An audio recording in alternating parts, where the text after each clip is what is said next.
She wasn't born a monster. There were no fangs, no scales, no snakes slithering on her head. There was only a young woman who breathed in the temple incense and believed that purity was a shield. The marble beneath her feet was cold, but the world was still simple. She didn't know that the gods mistake beauty for a challenge. People whispered about her face. Pilgrims looked away, but always too late. There was something about her that made the temple's silence seem smaller. And when a powerful sea god finally turned his steady gaze to that lonely figure kneeling before the ancient altar, fate stopped being a simple line and became a sharp, cold blade. That night, the temple did not echo with chants. It echoed with ragged breather. It echoed with stifled pleas. It echoed with the sound of something breaking. Not stone, not wood, but trust. The sacred ground dedicated to wisdom bore witness to an act that would never be punished as it should have been. But the justice of the gods does not weigh guilt, it weighs pride. And when the goddess of war and reason saw her temple defiled, her fury did not find the sea, did not find the trident. It found the young woman. It found the devotee. It found the most fragile part of the equation. The next morning, when she touched her own head, she felt movement. It wasn't the wind. It wasn't strands of hair. They were cold bodies coiling around.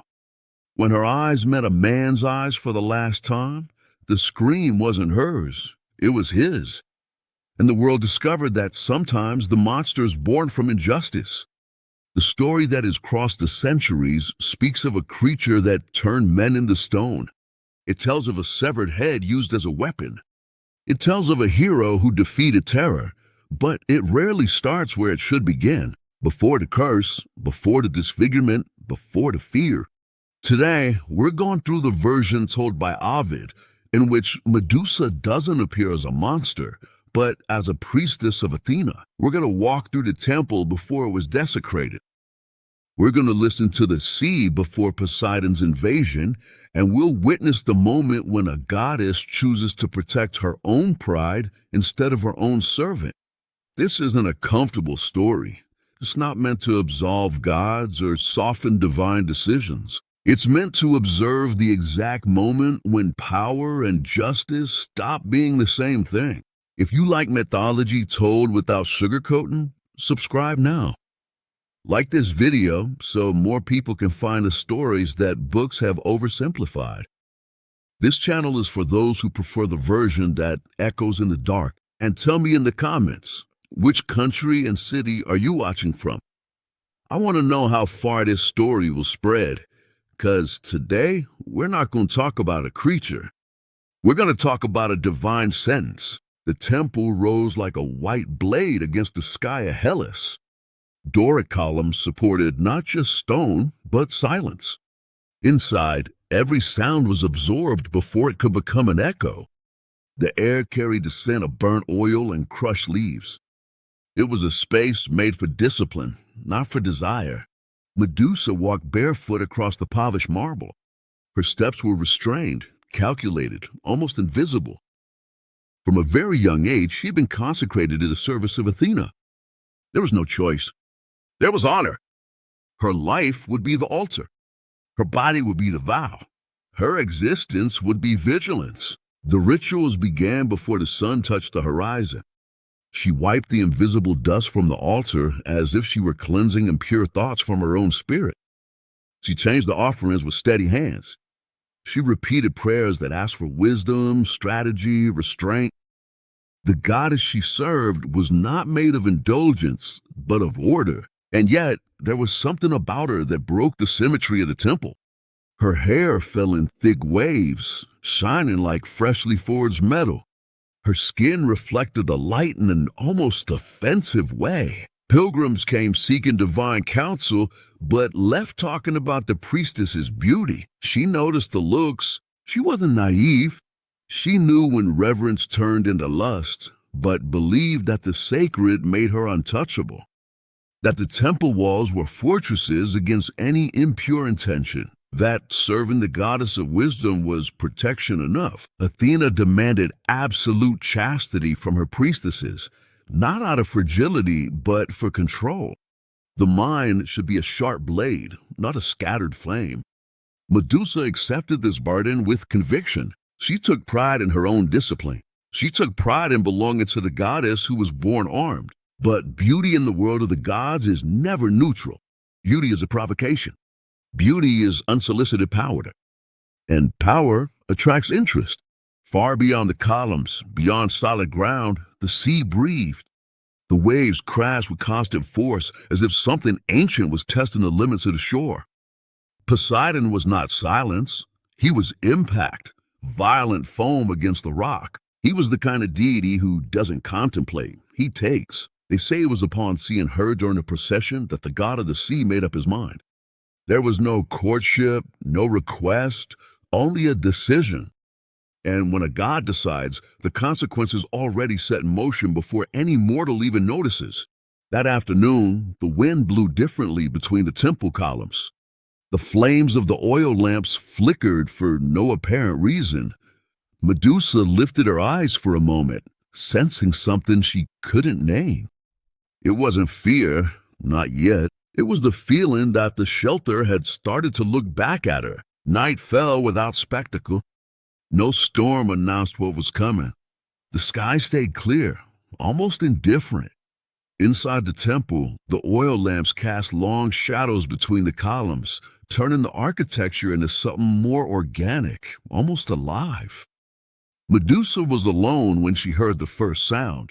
It wasn't a human step, nor the cautious shuffling of late pilgrims. It was a wet, heavy sound, like water displacing space where there shouldn't be any water. The air changed, becoming dense. The smell of salt invaded the dry marble. She turned around slowly. Her heart didn't race right away because there was no understanding yet, only a sense of strangeness. And then he was there. Not as a myth, not as a symbol, but as an overwhelming presence. Poseidon had crossed the threshold of the temple without asking permission. His eyes weren't contemplative. They were possessive. The trident wasn't raised, but it didn't need to be. His authority came from his very existence. The god of the sea does not bow before stone, even if that stone belongs to Athena. Medusa took a step back, not out of insolence, but by instinct. The temple had always been a place of order, not a confrontation. Her voice tried to find firmness. She reminded him that this was sacred ground, that this space was protected by the goddess of strategy and war. Poseidon smiled the way the sea smiles before it drowns. There was no argument, no agreement. There was only approach. And when he moved forward, the ground did not tremble. It was the silence that broke. The columns watched, the statues watched, the altar watched. What happened there wasn't a storm. It was an invasion. It wasn't passion, it was domination. The temple, which had always been a symbol of wisdom, became a stage for humiliation. The sound that echoed wasn't a battle cry. It was something lower, more restrained, harder to bear.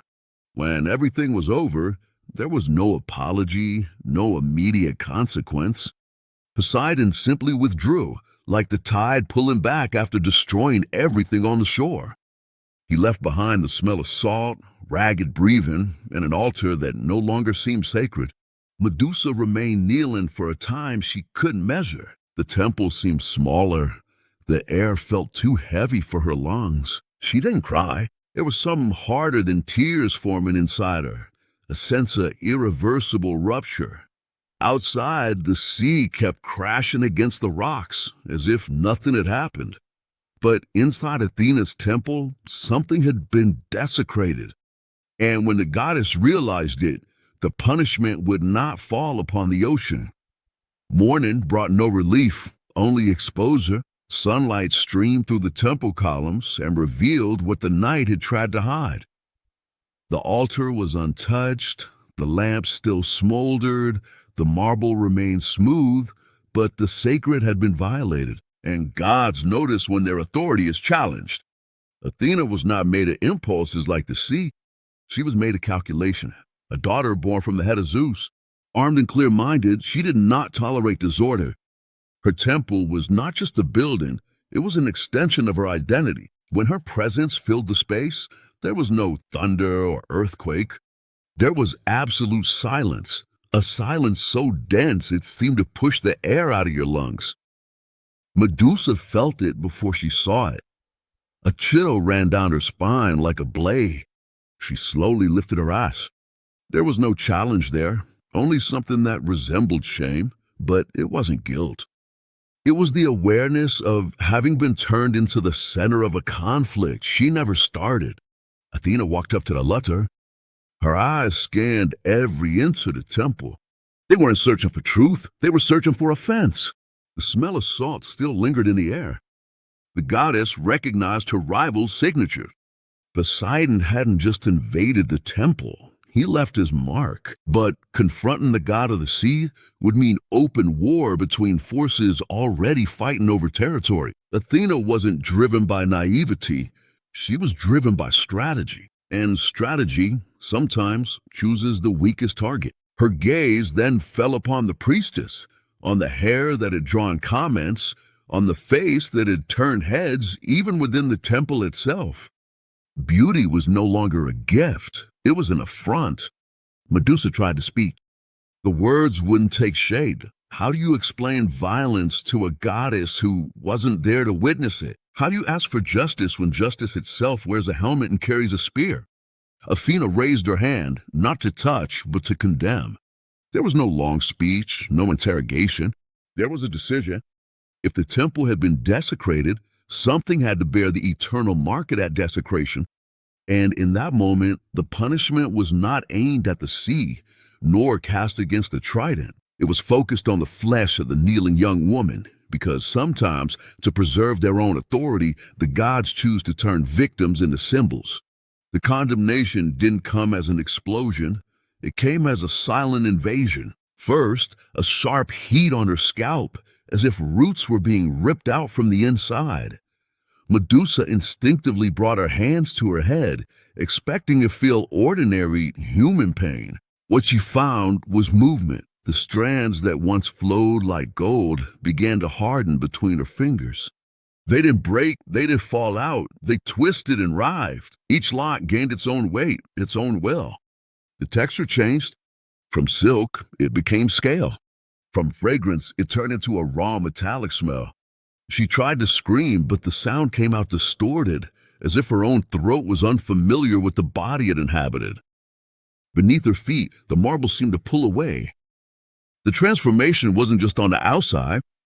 Something inside her was being rewritten as well. Athena watched, without hesitation. There was no obvious pleasure on her face. There was purpose. The beauty that once drew gazes would be replaced by revulsion. What once invited people closer would now impose eternal distance. Medusa's eyes burned.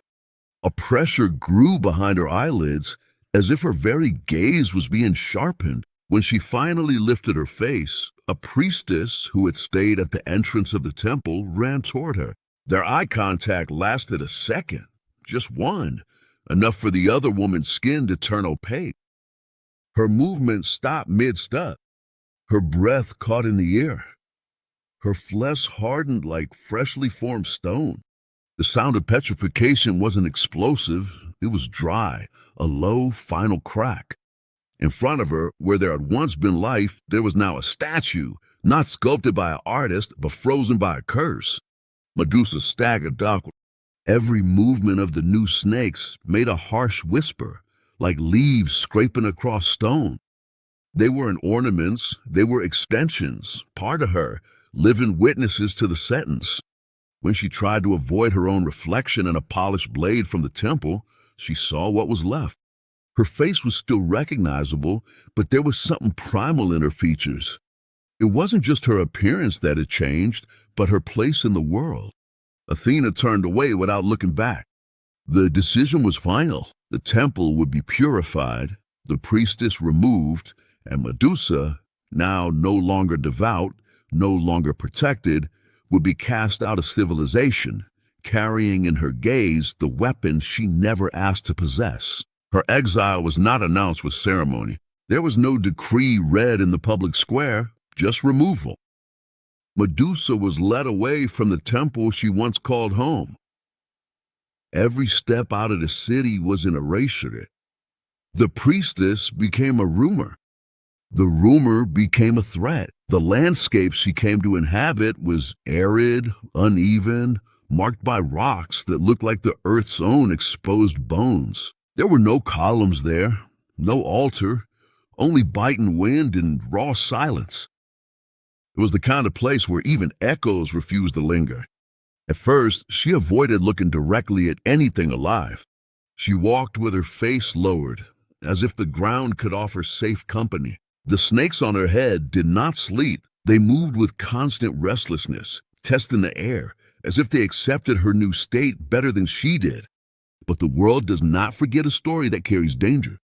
Men began to appear, first curious, then ambitious, warriors drawn by the promise of glory. The creature who turned others to stone had become a challenge to be conquered. The first of them advanced with his sword raised in blind confidence. He called her a monster before he had even fully seen her.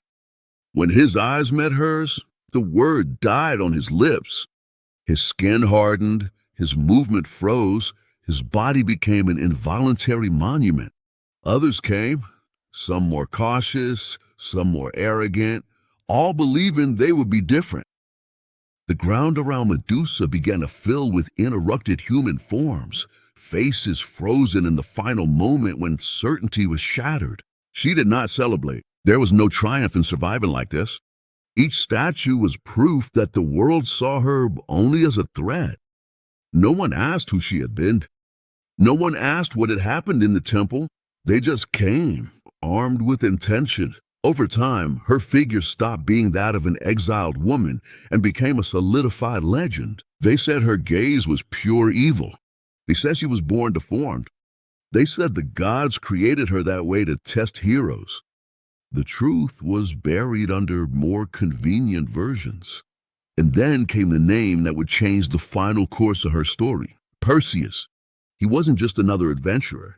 He was someone sent with a purpose. His mission wasn't out of curiosity, it was a task. Unlike the others, he wouldn't walk straight to his death. He would come with divine guidance, because when the gods decide to end a story, they don't leave it up to chance. They send a hero,